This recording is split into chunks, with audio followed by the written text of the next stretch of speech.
Today's webinar is entitled Self-Sabotaging Your Career, Deadly Paradigms That May Be Blocking Your Upward Mobility.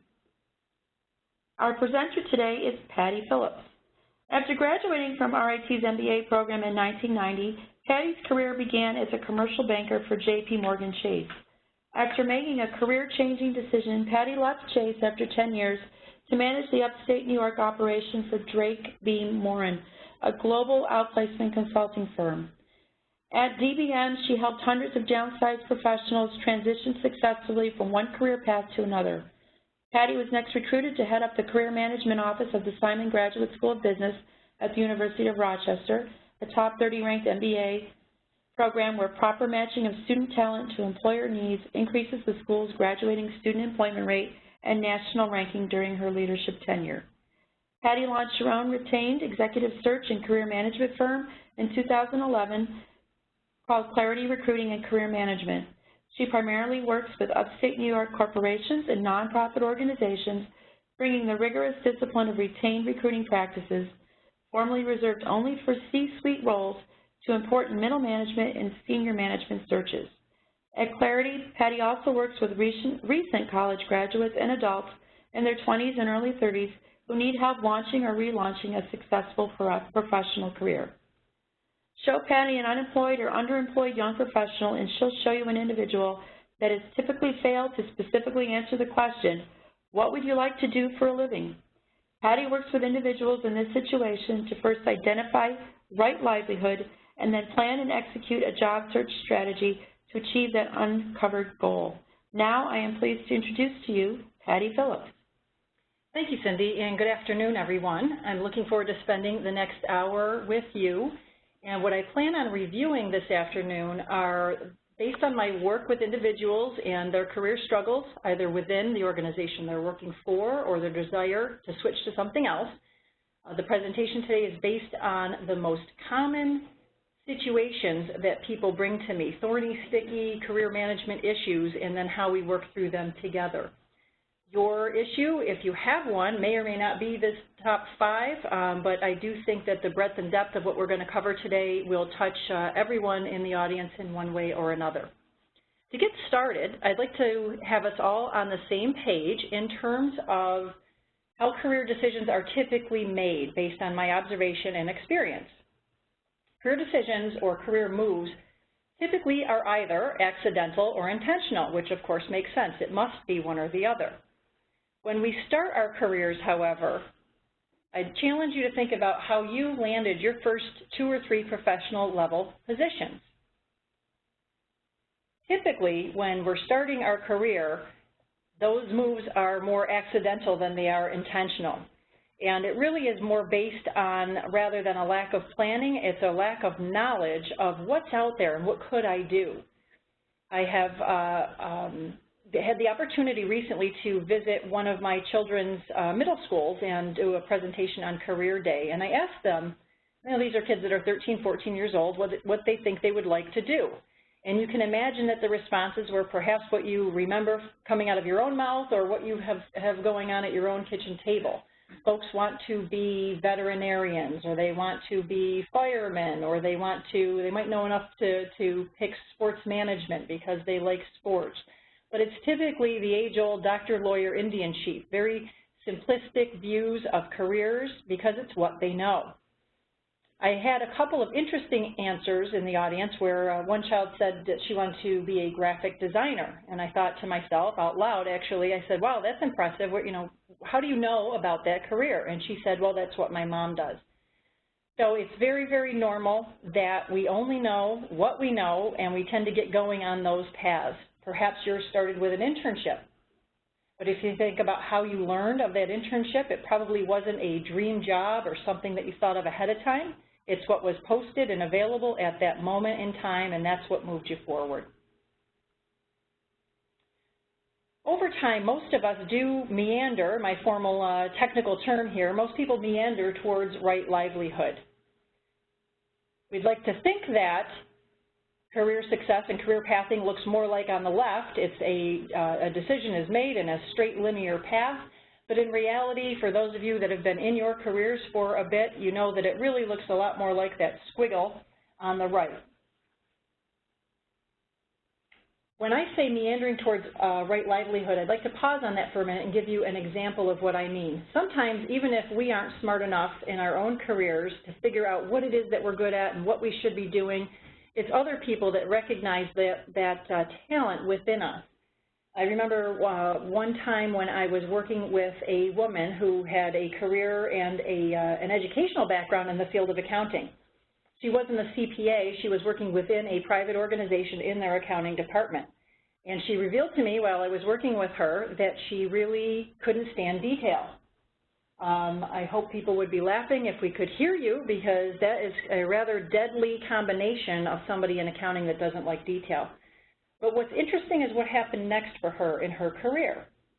She found a way, because she hated detail, to automate parts of her job. Anything that was repetitive or dull in nature, she used her own technical skills, just something she was interested in, and she automated parts of her job.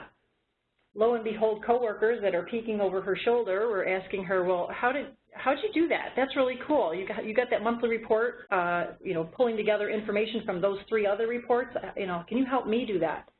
So that's just what she did. She started helping her coworkers. That grabbed her manager's attention. Her manager started giving her projects that were related to more to technology than they were related to accounting and accounting practices.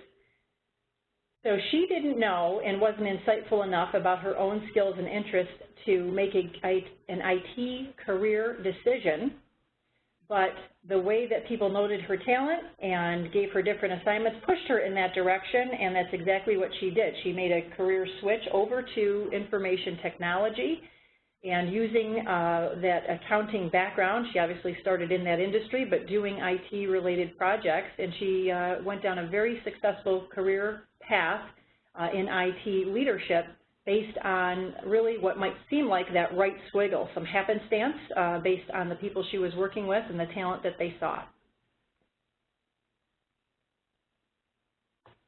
After landing, any of us, after we land our first couple of jobs, typically in that accidental way, many of us might continue to let our careers manage us, where we are looking for other people to fill in the blanks.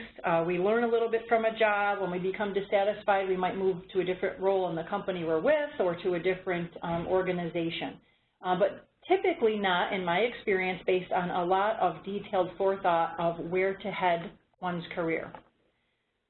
What if we treated our career decisions, however, with the same care that we treat big purchase decisions?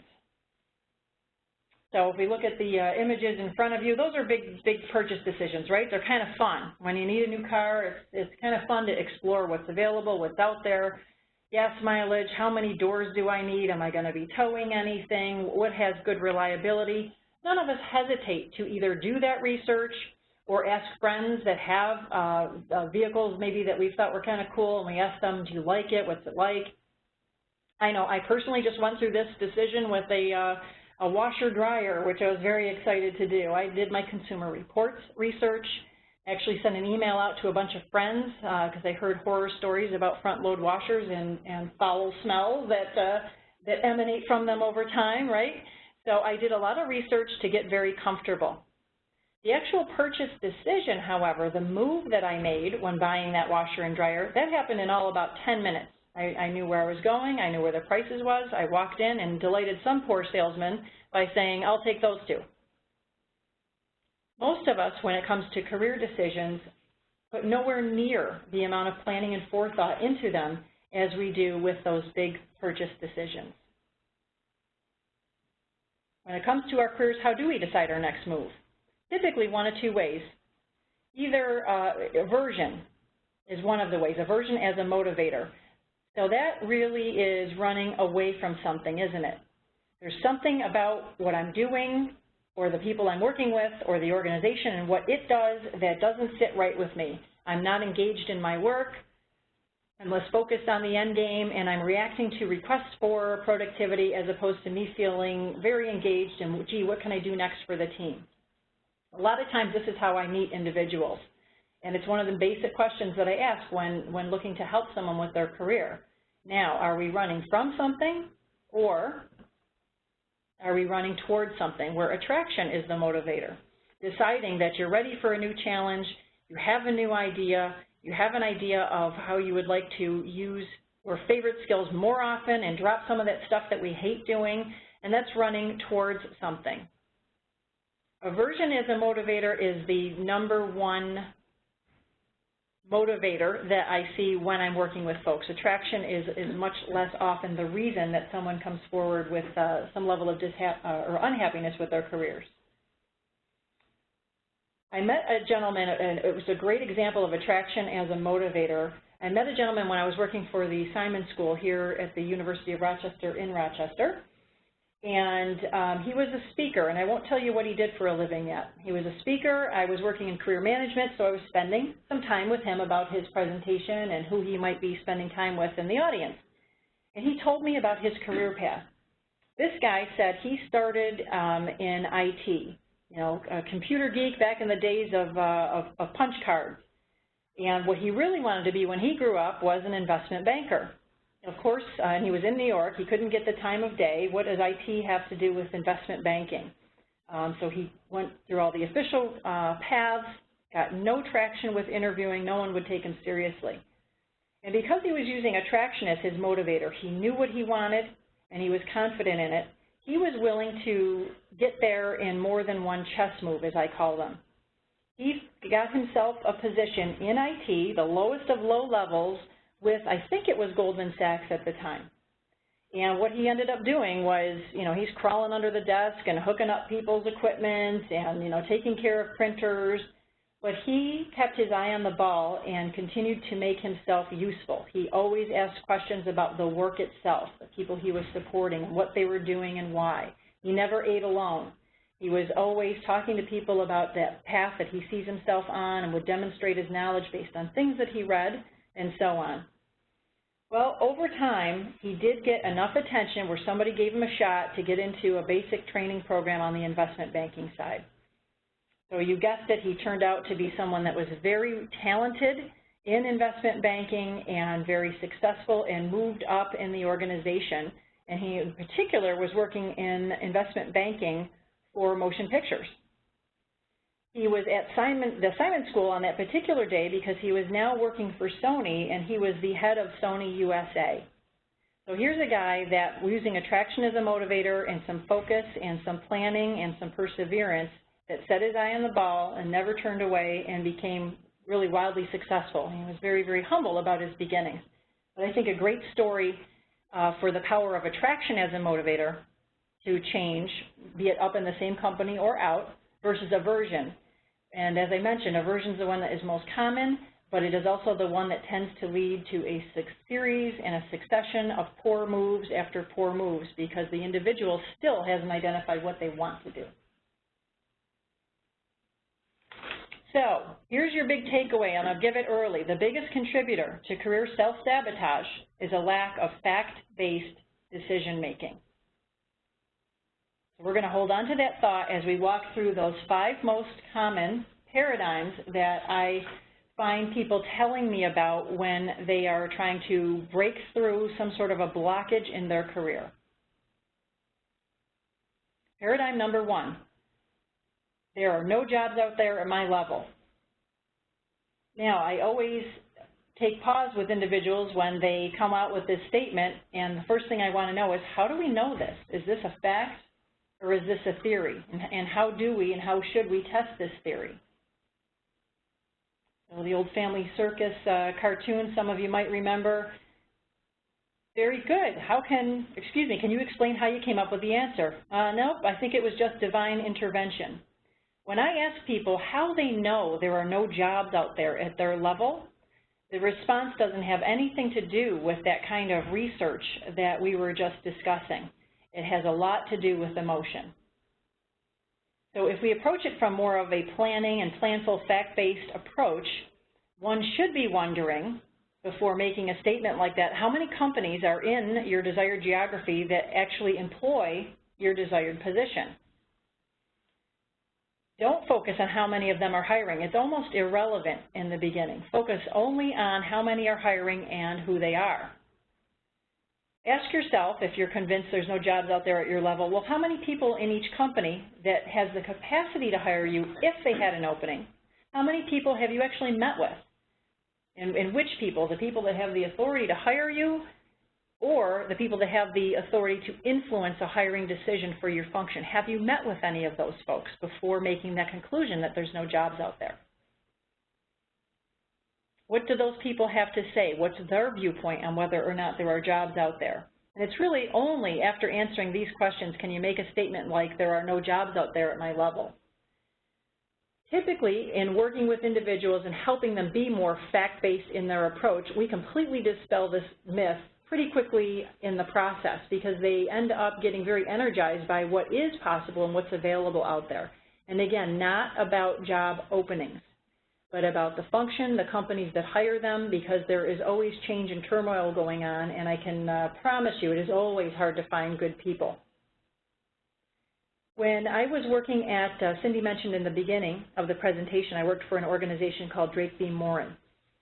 So my organization was the company that people being downsized from companies would be sent to help them with their job search.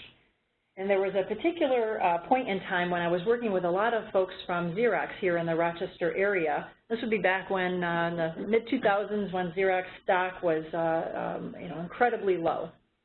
So a lot of people at some fairly high levels of the organization, very talented, that found themselves without employment. I was running a workshop on a particular day with about 25 Xerox folks, and after the introductions, went around the room and asked folks where they would like to land their work in terms of geography. And which geography would you most like to work was my question, and we went around the room. And I would say about 80% of the audience said somewhere other than Rochester. They either said not here, or they named a specific place, typically based on where relatives were. And it might be, Raleigh, Durham, Research Triangle, or they're going to go to Arizona, etc. I challenged them and asked, now, is that actually where you prefer to go? Are you saying that even if the job that you wanted was here, you're going, you prefer to go elsewhere? And the audience, almost to a man, came back with, well, no, that's not, no, it's a different question. I challenged again. I said, well, what I asked is, where would you most like to work? And if you could have the job that you want in any geography, where would you most like to work? And we went around the room again. All of the answers changed, the numbers reversed. Then it was 80% of the audience saying that their preference was to stay here, but ... there's no jobs here at my level. So after challenging them and asking them, what is that based on? It's not uncommon. It's based on a couple of headlines in the paper. It's based on talking to two friends, one of whom hasn't held a steady job since high school. These are not great research methodologies. So they really didn't know, nor could they by any stretch tell me the number of people that they've talked to that have the capacity to hire for their function that shared that point of view. No one had done that to learn that point of view. It was all based on fear and emotion. The solution for this, before moving on, reminding you about that big punchline I already shared already, the biggest contributor to career self-sabotage is that lack of fact-based decision-making. Do the research, answer these questions up above, and in the process of that, you typically find that, well, in fact, there are positions at your level. Maybe not 30, but you're looking for one. Paradigm number 2. This one is the most painful to work with, and I'll explain why. Paradigm number 2 is everyone says I'm overqualified. I need to dumb down my resume or my education, or I need to not talk about all of my abilities. It's really the first part of that statement that I'd like us to focus on. Everyone says I'm overqualified. It's one of the most common reasons that somebody opens a conversation with me as well. And when I ask them how they know, this time they have some facts to talk about. Well, I know that I'm overqualified because I'm being told that I'm overqualified. I'm being told that I didn't get the job and I was yet again the bridesmaid for a particular opportunity because I'm overqualified. So that's a fact. I'd like to challenge us this afternoon to think about that statement for a minute. When an employer says, or someone says, you're overqualified for a particular role, what does that mean? What does that mean from the employer's perspective? That they only want to hire underqualified people? Well, that's kind of ridiculous, right? What do they mean? What is their problem? This is what their problem is. You're going to leave. Employers are quite convinced that when they bring in someone that is overqualified for a particular role, there's a very good chance that they will leave. And in my experience, they are 100% right. It happens all the time. So each employer that comes to that conclusion, sharing that you're overqualified, is usually based on experience of believing in someone, onboarding them at a salary, let's say, for $40,000 less than what the person could be making elsewhere, and the person explained, hey, I'm fine with that, this is what I'm looking to do. And the person kept looking for a job, just like you might be if you were overqualified. Hey, it pays the bills and I'll keep looking. That person keeps looking and then tends to land elsewhere. So when I encounter somebody going back here that says I'm overqualified, and I keep getting that feedback, and it's the 5th time that I've been the bridesmaid for being overqualified, I challenge them with the, if you guys might remember the old joke, doctor, doctor, it hurts when I raise my arm. And the doctor says, so stop raising your arm, right? So if that keeps happening to you, stop going for positions that you're overqualified for. And that's a frightening path to go down, because we think, well, back to paradigm number 1, we think there's no jobs out there at my level. So let's look a little bit deeper at why we go for positions that are below our current span of authority and influence. Number 1 reason, as I mentioned, is that fear that there aren't any roles at your level, and we've already addressed that.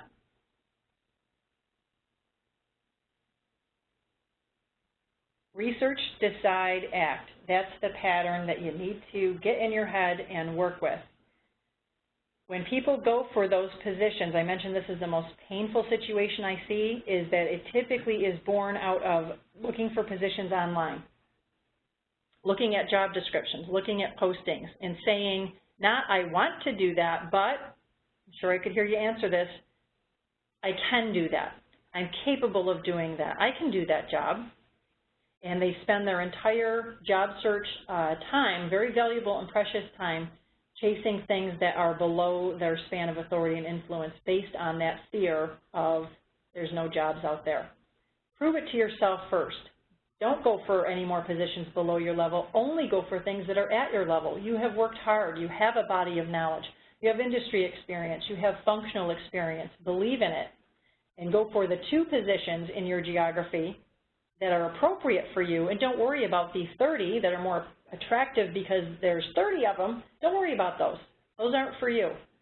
Otherwise, it's a long, painful process, and this is where I've seen people get into real financial trouble, is when they stay in this pattern far too long, and then they do dumb down their resume, and then they do stop talking about some of their experience, and that's not any more likely to land them a position than the aforementioned scenario. So big caution out there if you find yourself falling into either of these paradigms. Paradigm number 3. I'll never get that raise or promotion under my current manager. Okay, that's one that one needs to dig into on a very specific basis, individual by individual, and what might be going on for you at your place of employment and what's going on between you and your current manager.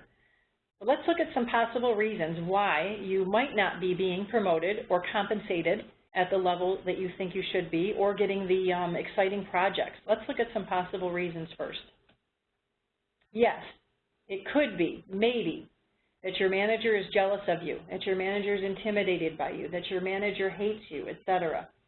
Those are things that we tell each other over a glass of wine, and it makes us feel better sometimes, and it may be the case. You may be working for a lunatic, if you will forgive the expression, right? And it may be the only way out for you is to find another place of employment. I'd like to really challenge you here when you're having that emotion, you're having this statement come up in your mind, at looking at all of the reasons that are in the world of possibility for why you're not able to move up under your current manager or management team.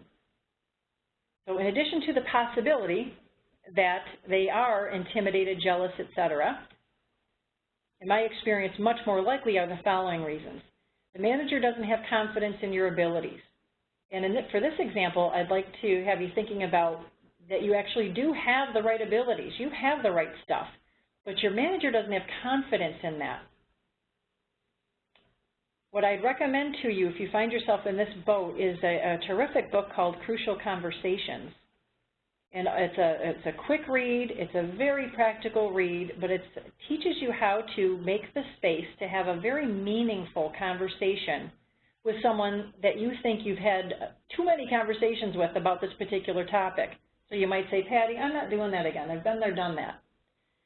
Crucial Conversations can teach you how to open up that conversation in a new way and create a new possibility for a different future for yourself by you approaching that conversation differently and being very open to input and providing, and this is where the magic is, providing that manager with an understanding, maybe for the first time, on why it is that you perceive that he or she doesn't have confidence in your abilities. Get to some real answers.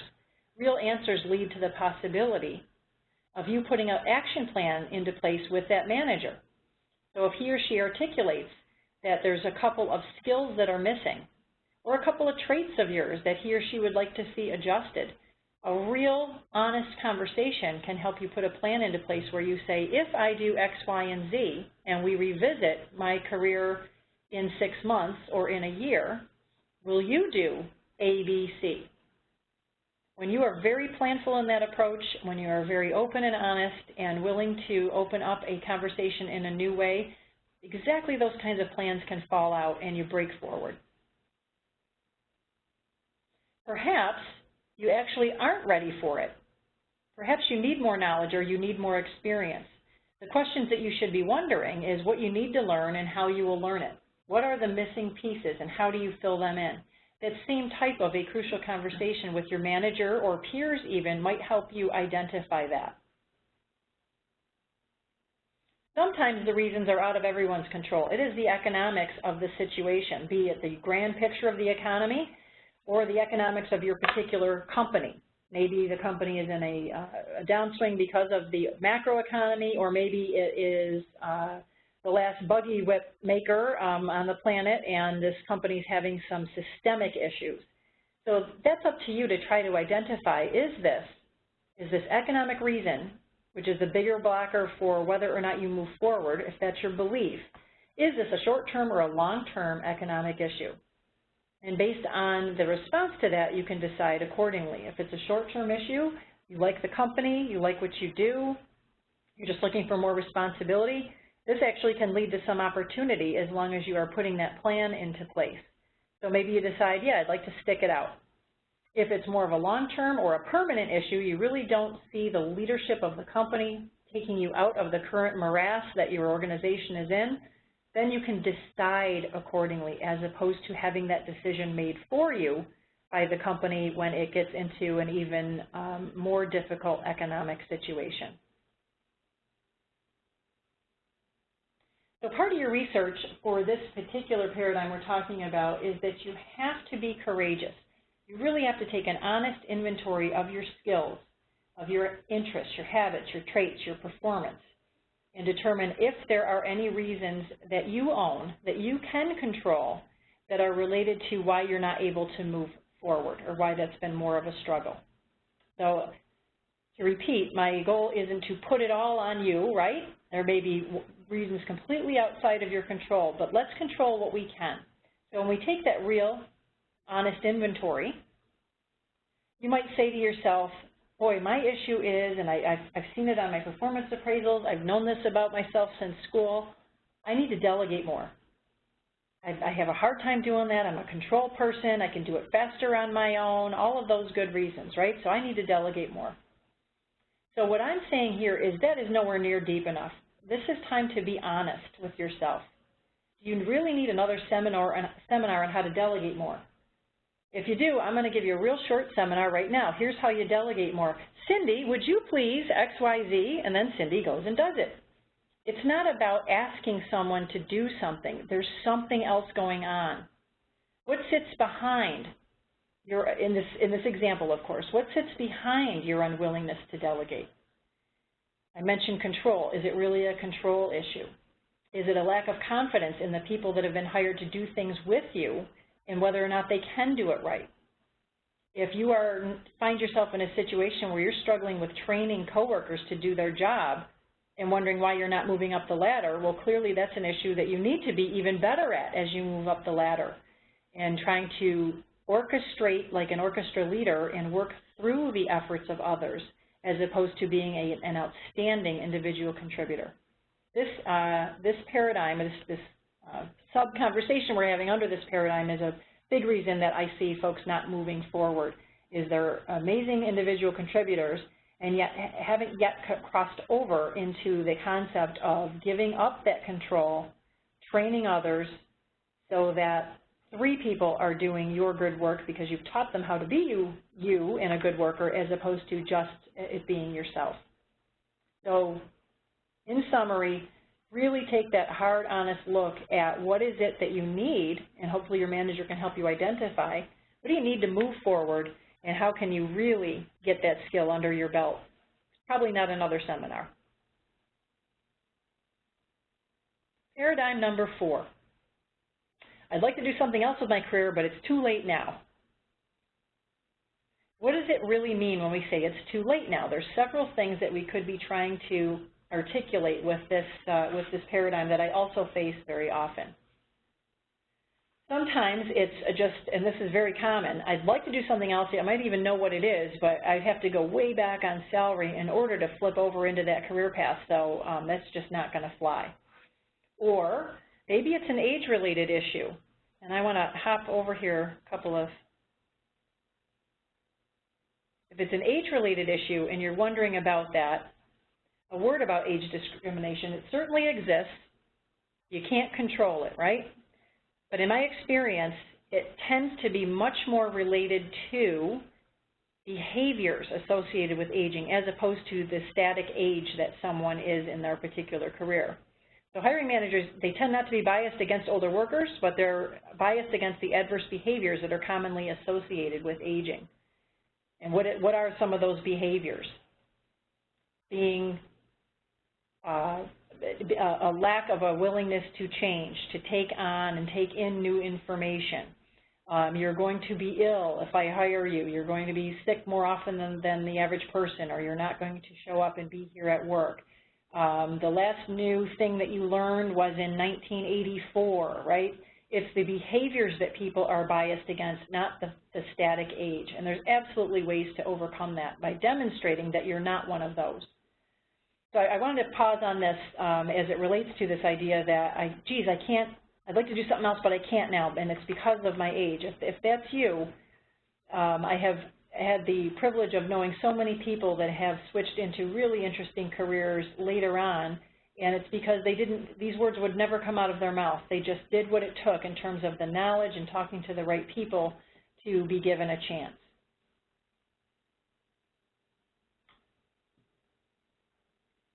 Zip back here. So back to paradigm number 4, and wanting to do something else, but it's too late now. Maybe you need a new degree or a new education level. Well, that's not necessarily a non-starter. It only is if you're not willing to do that. And do you know that you need a new degree or education level? And sometimes we just like to hear ourselves, right? So we're blowing off steam. We're really not motivated to change. We're just lamenting the fact that we finally figured out what it is that we'd like to do, and it's a little bit later. So with this, I absolutely have seen people do career shifts late in life and be very successful, but it was yet again based on research and fact-based research. What does it take to shift? Talking to people that would have the authority to hire or influence the hiring decision in that new role, and then by demonstrating genuine interest, genuine research, sticking to it, they are given the chance. So let's start with our research. Do you know what the salaries are for this dream role? I remember when I switched careers, I switched my job function and I switched my job industry fairly dramatically in one chess move, which is a little more unusual. And believe me, in my head, as I was going for a third round interview, I said to myself, and I was leaving the banking career, there's no way I'm going to make what I'm making at my current place of employment. Well, I'm so glad that I didn't say that sentence out loud, as many do. People say they won't, but it comes out in the interviewing process because they want to keep themselves in the dance floor. So they say, hey, I know I won't make what I made at big company X. You really don't know what you don't know. And in my example of my own career path, I ended up making a 20% kicker in switching from one function in industry to another, because they were looking for someone with exactly the kind of banking background I had for this completely different industry and different function. So you don't know what you don't know. You need to find out. So if you're going to let a paradigm like, it's too late for me, get in your way, ask yourself, how do I actually know that that's true? And get the answers to these questions in front of you. Do you know anybody else that's made a similar leap before? Do you really know the education that's required? And if you need more, are you willing to do it? At least that's a planful decision that you would then make. I'm not willing to do it. I'm not too unhappy doing what I'm doing, and you stay the course, or you say to yourself, I am willing to do that, especially given the variety of very flexible ways that we can fill in our toolbox on education that we might be missing. So don't fall into the emotion of the statement. Get back to basics and facts to break through that paradigm. What I put in front of you is something called the 9-square model. It's actually a tool that I learned from Drake B. Morin, that company that I work for that help people move from current job to future job.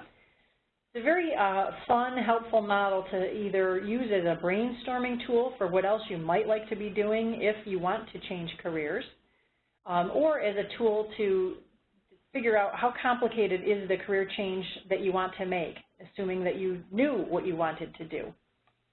So in that lower left corner, it's easiest to go to a different a different company doing the same function in the same industry. And that implies the shortest search, the highest chance that you will make a same or higher level of salary. It's that lower left box. As you move up to the upper right box, to a completely different industry and a completely different function, you may find that if that's your goal, you want to do something very different than where you are now, that you can't go from that lower left corner to the upper right corner in one chess move. You may find that you need to stick with either the same industry or the same function first. Change one or the other. Make a move and then do it again. Change one or the other. So you go right, and then you go up, and then you go caddy corner. I've seen people make those kinds of moves all the time. So being planful, thinking about where you'd like to be, and then using this as a brainstorming tool where what you would do is write in these boxes what is a similar function to the one that you have now that would get you on your way to the different function that you would like to be doing 5 years down the road. How can you stick in the same industry but change the work that you do to a similar function in order to make it happen? So perhaps you're in sales in a particular industry and you really aren't so in love with the sales and relationship development process, but you're really good with operations and bringing that customer on board and keeping them happy once they're on board. So you decide for yourself, I'd really like to be in an operations role, and maybe one in a different industry that you have a passion for. Well, if you're in sales in industry A, going to an operations and a sales operations role in industry A is your first move to get you on the path to a different industry and a different function. Be planful about it, and you can make it happen in a reasonable amount of time.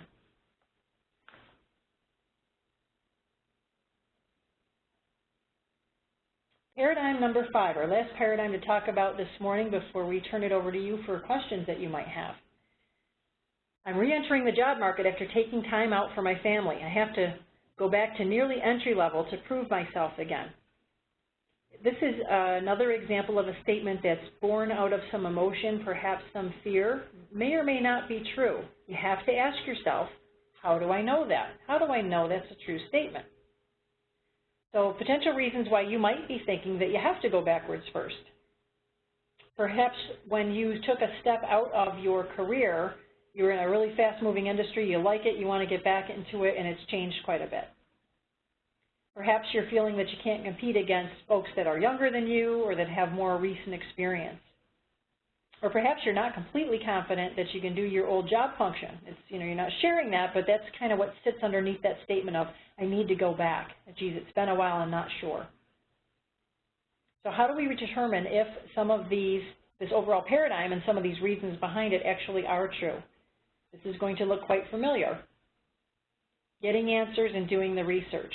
My suggestions to you, if you're in this particular situation, is go back to where you've had successes in your career and meet with your former bosses and your former colleagues and get their insight on the issue. How much has changed? How fast has the industry moved?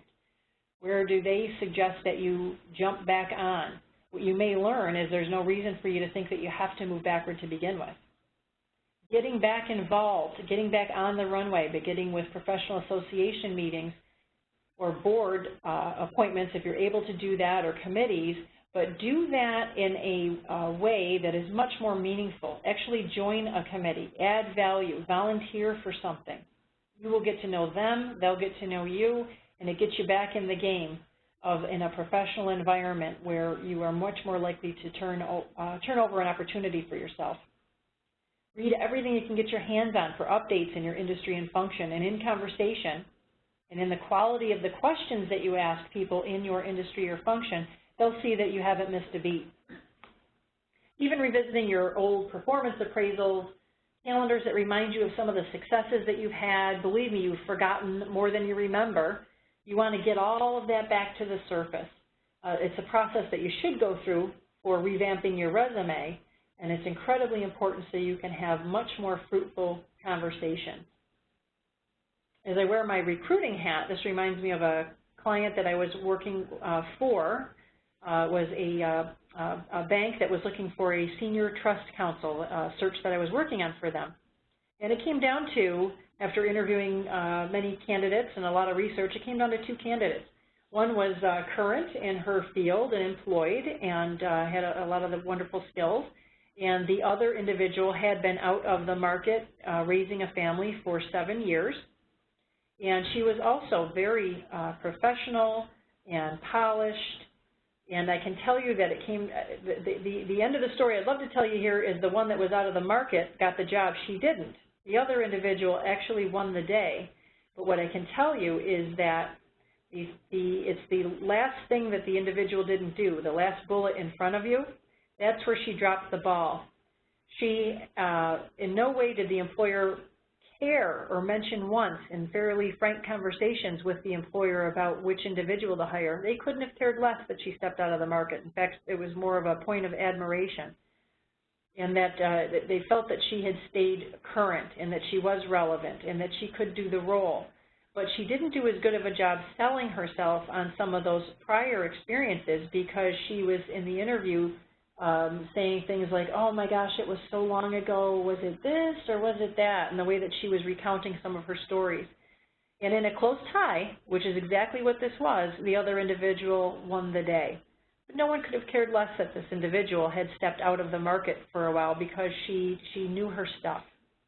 So you really have to bring your A game in every way, shape, or form, but there's no reason, unless it's particular to you, your story, and your industry, to assume that paradigm 5 is true, that you need to move back to move forward.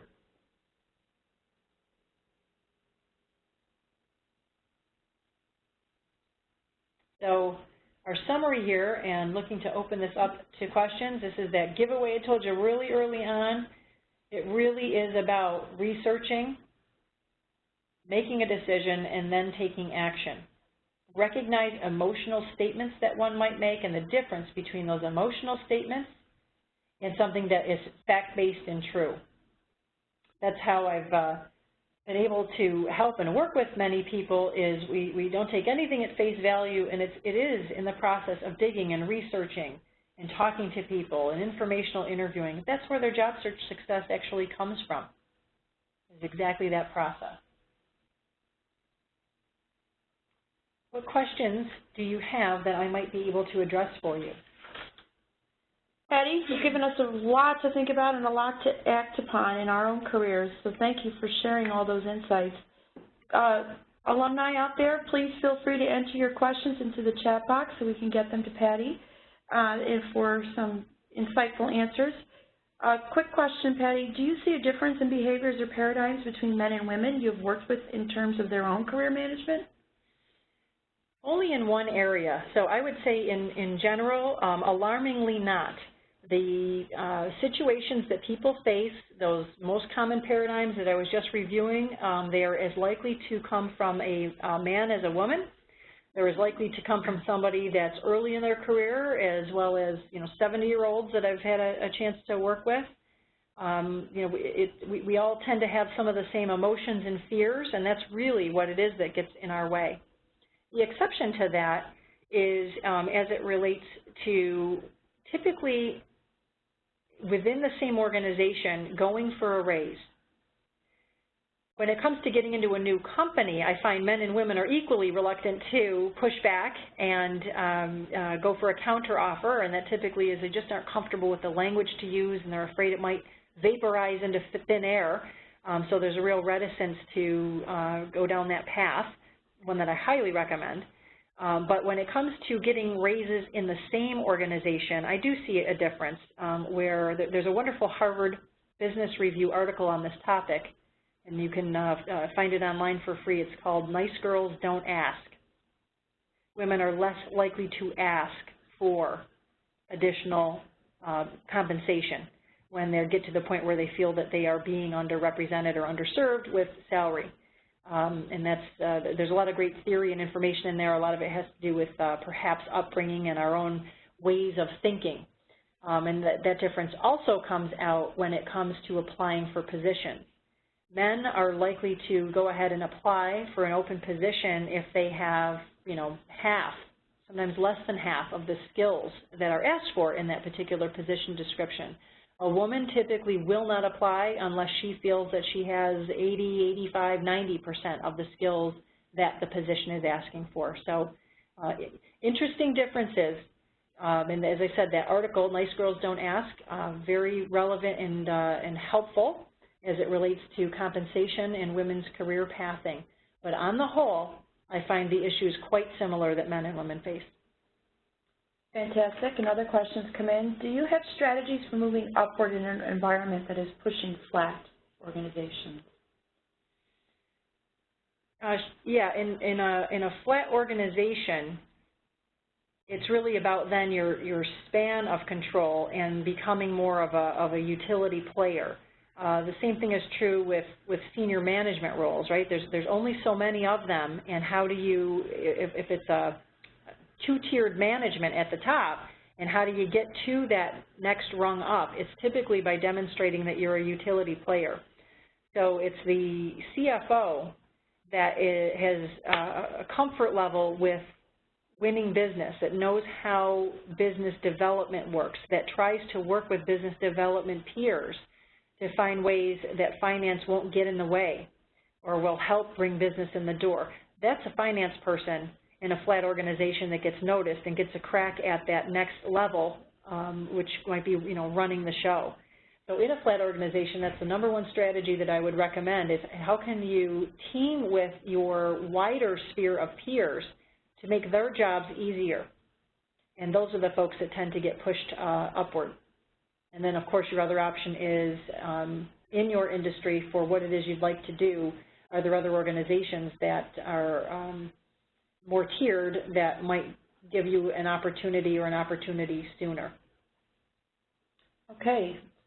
Jean is wondering if there are any tools available to help determine the dream job for a particular person or determine the appropriate skill set. Yeah, Jean, great question, one I love to talk about. There's a couple of books that I can highly recommend that you can pull them off of Amazon for next to nothing used these days, but they're both popular and available on the shelf in most bookstores because they are so popular and useful. The first is called Please Understand Me. It's actually called Please Understand Me 2, Roman numeral 2. It's by David Kiersey. And in the beginning of the book, first few pages, there is a 70-question assessment. And no surprise, the assessment is Myers-Briggs based, so it gets you to a Myers-Briggs typing. And that's the most helpful assessment still that I have yet to work with that helps individuals understand their basic differences from other people and then the work that would appreciate those differences. It helps you understand how you take in information. It helps you understand how you make decisions. It helps you understand your interaction with the external world and your comfort level with decisions and planning. Very, very helpful. From that assessment, you read the chapters appropriate to your personality typing in that book, and you'll get some wonderful insights about your strengths and areas to work on. From that tool, Jean, you would then look at the second book I'm recommending called Do What You Are.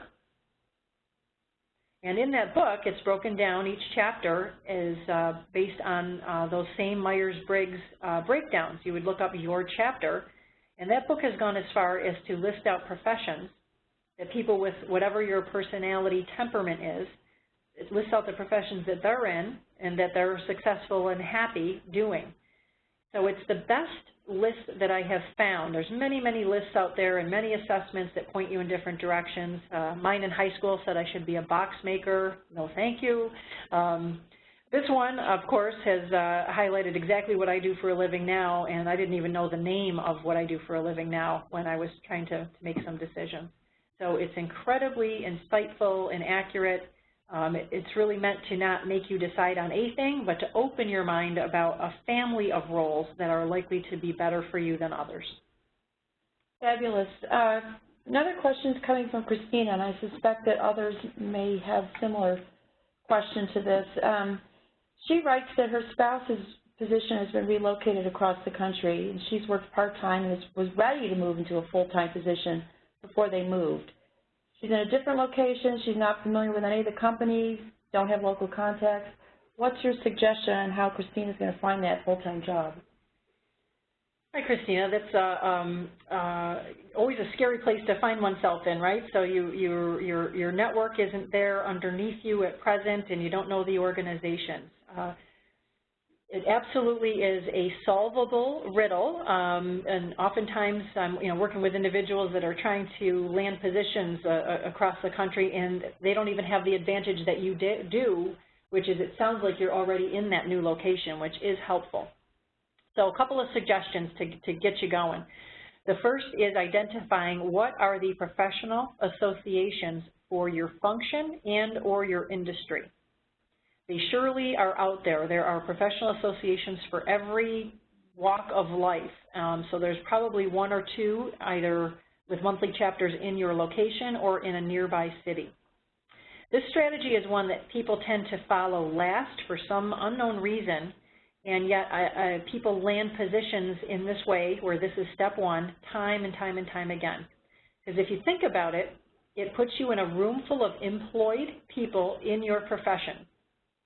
And the rest of the people, and then you are the one, maybe one of 2, 3, 4, 5 people that are unemployed and looking in that room. What a wonderful stomping grounds. And you really just want to open up some casual conversation. The fact that you're new to town is terrific. You want to have a real tight messaging around what you're looking for. It can't be, geez, I'm looking for something in marketing. It needs to be, I am looking for a media planning role in a organization that provides media planning to other organizations, to an outsourced organization, for example. So that's an example, but you want to be as specific as possible, and then people will come forth with suggestions. As you can say, hey, I'm new to town. If you were me, what organizations would you pay attention to based on what I've said to you? So again, you're in a room full of employed people. Another strategy is, I'm sure you're on LinkedIn. If you're not on LinkedIn, you want to be. And just from your own contacts, wherever they are in the country, if you approach those contacts and say, hey, do you happen to know anyone in, and mention the city that you're in, you will come up with some yeses to that. And then you ask if you, can I meet with your friend? Do you think your friend would be willing to have a cup of coffee with me? I'm new to town. I'd like to understand what they do, tell them a little bit about what I do, and that's a way to just break in and get you started. The third and last suggestion for you, and it's very important, would be first to identify a target list of companies. Get the names of the companies that hire for your position. Your library dollars, your tax dollars in mind, typically in most library systems have a database that you can enter in It's not a database of jobs, it's a database of companies. You enter in industry and you enter in size and geography, and it spits out the companies that fit that bill. So meet with your local librarian and ask them if they have such a database, and you can come up with a target list of companies in no time. Okay, question from Sarah. Is it appropriate to discuss career interests with current managers for potential leads to affiliate organizations they are networked with? I'm just rereading your question, Sarah, to make sure I'm getting it right. Appropriate to discuss career interests with current managers for potential leads to affiliate organizations they are networked with. If those affiliate organizations are completely external to your company, so we're talking about a different company, it's I'd have you put that strategy much lower on your list. And, you know, unless you were very, very close to that manager and you've had some of those frank conversations that you both want out, right? So that's the you show me yours, I'll show you mine strategy. Typically, if I read into this, that you don't have quite that kind of a relationship, by you letting him or her know that you're looking around, that can lead to a situation where some of the better assignments stop coming to you. That can lead to a situation where a potential promotion or something new and exciting you could be involved with, perhaps that manager passes over you because he or she is thinking, well, she's not here for the long haul.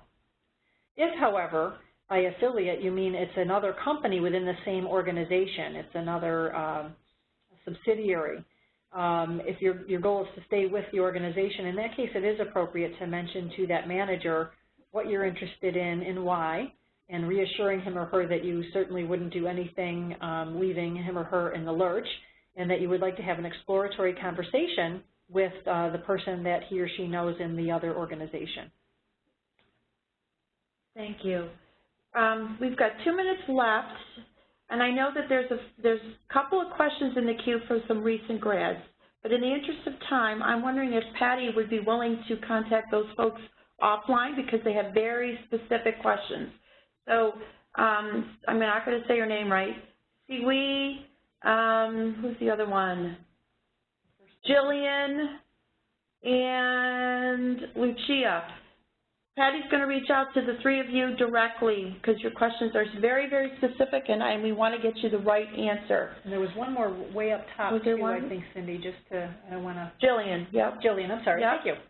So the three of you are going to get a personal response from Patty. If anybody else has some questions and would like to reach out to Patty directly, please feel free to email ritalum@rit.edu or tweet us at RIT_alumni with the hashtag #MeRITWebinars, and we will absolutely get those questions over to Patty, and she can get back to you with her terrific advice and steps forward.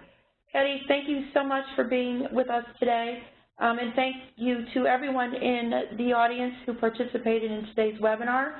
We appreciate you took the time today to join us, and we have another webinar coming up very shortly, and I don't know what it is because we got to advance the slide. Sorry about that. Next week, Think Outside the Box, Packaging, the Supply Chain, and the Environment. You can register at rit.webex.com.